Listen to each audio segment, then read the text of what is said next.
I declare that my current chapter is not my conclusion. Maybe your story is in the middle of some painful paragraphs, but this too shall pass. And these paragraphs are just part of a larger story that God is writing. So our declaration is this: I will not live like I don't know the end of the story. I know how it ends, and every tear will be wiped away, and every broken thing will be made beautiful. No matter how defeated you feel or hopeless your situation might seem, your story isn't over. And the chapter that you're in is not your conclusion. God is still God. God has not lost his touch. So hold on. This chapter you're in, it may be hard and it may be heavy, but it has not come to stay. It has come to pass. But listen to me. Even if you can't quite see God in your story, he sees you. And one day, maybe even on this side of heaven, you will look back on this chapter and you will see that God was with you, and every tear that you cried and every prayer that you whispered, he has always been in the shadows, and you can trust him with your story. You know, there is no cry you have ever cried that went unheard by God. He sees you. He hears you. He knows you. He understands what you are walking through. He understands what you have gone through. He understands what you're going through. When you walk through the darkest valley, he knows. When you grieve the deepest of grief, he hears, he knows. God is described as an experience as personal and real and intimate. He loves you beyond measure, and he walks with you. He knows your hurts and your pain. He knows your joys, and he knows what delights you. He knows what scares you and what makes you anxious. He knows you. That God has the power and strength to give you a new course for your life, to take you out of the land that you were living in that feels destructive, that feels hopeless, that feels barren. And he says, I have a new land I can take you into, a better place. God says, will you walk with me? I'll lead you there. You don't get a choice over what you're gonna come your way, but you get to choose what grows. You get to choose what grows and who you become on the other side of it. But the wilderness is where God prepares us to live in freedom as his people. It's in the wilderness that God transforms us. I will not be defined by what happens to me or what's been done to me. I will not be bound by others' expectations. I am held in the hands of the one who turns graves into gardens, and he takes the wounded and he turns them into warriors. And just because I'm in a valley, that doesn't make me a victim. My confidence isn't in my strength, it's in his sovereignty. I'm not saying that my path is easy, but I am saying that my God is faithful. I'm not saying I don't feel a little lost, but I am saying that my God does not lose. We are not characters lost in some tragedy. We are children of the King, so we will live like it. I'm not saying that I understand every delay. I don't. But I'm saying I trust his timing. I'm not saying the season isn't hard. I'm saying his purpose will prevail and purpose will rise from the pain. So let the setbacks come, let opposition rise, let the Hamans hate, let the gallows be built, because we serve a God who sees it all. And he doesn't sleep and he doesn't slumber, but he turns orphans into queens and he turns persecution into promotion without even having to be mentioned. Every setback is a setup for a louder testimony, a deeper victory, a higher purpose. And every setback will come to pass and his purpose will prevail. So I'm going to live like it because he is my strength. I will not shrink back in fear or cave into pressure or obsess over how people respond. I will not settle for a safe and comfortable life, but I will step forward with boldness. When the stakes are high and the path is unclear, I will not rush ahead in my own strength and arrogance. I will find the courage to slow down and ask for help and ask for people to pray for me. I will live with space in my life to hear his voice. And when he says move, I'll move. And when he says speak, I will speak. I may not be well positioned. I may not be powerful, but I will be prayerful.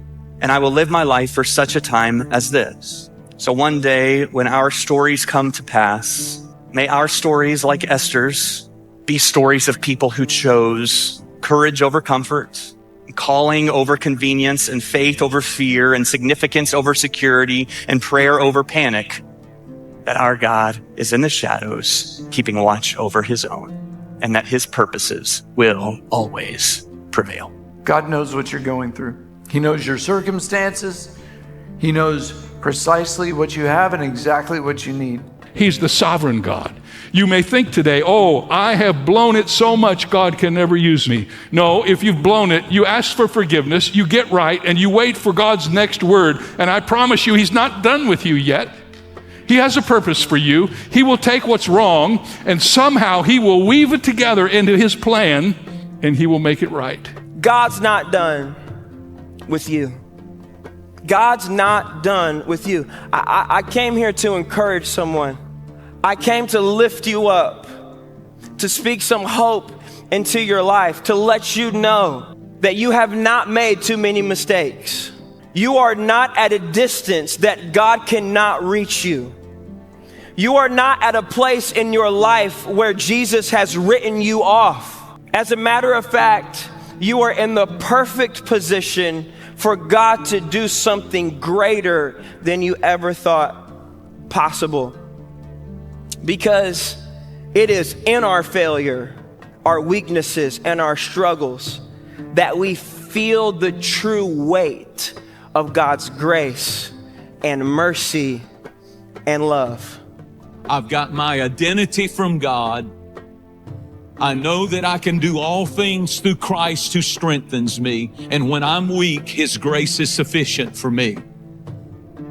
If you will spend time with God, he will show you photographs and glimpses of who you really are. You are not a drug addict. You're not an alcoholic the rest of your life. You're not a failure. You're not a loser. God has a better plan. The story has not ended yet. Some of you went through a divorce. That was an end of a chapter. The chapter is ended, but that's not the end of the story. God is not finished with you. That's not the end of your story. It's the end of a chapter. Or you've gone through something else. That's the end of a chapter. It's not the end of your life. God has a greater purpose, and right now he's working on you, and he will give you the grace and the power to handle. He will never put more on you than he puts in you to bear it up. Because failure is only when you refuse to get back up. You can't wallow in your shame forever. You can't walk around feeling guilty forever. Get up. We all struggle. We all fall. We all fail. We are human. We are prone to weakness. It may look like it's over. It may look like the clock has timed out. But with God, he's always got another play. Always has another play. God says, I love you, and I'm not done with you. I'm not throwing you out. I haven't given up on you. And maybe right now everything looks like a mess and nothing makes sense. It just means the master isn't finished with the masterpiece yet. God can take the mess and turn it into a masterpiece. It may look like a mess right now, but God's not finished yet. Don't get off the master potter's wheel until he's finished. And I want to tell you that the potter sees what you're going to become before he ever started. I'm going to stay on his wheel to see what the end is going to be. He knows what he's doing. He does it because he loves you, because he's not going to throw you out. He still has a plan, but God's not finished yet. And he can bring beauty from ashes. Stay on the wheel. Let God finish.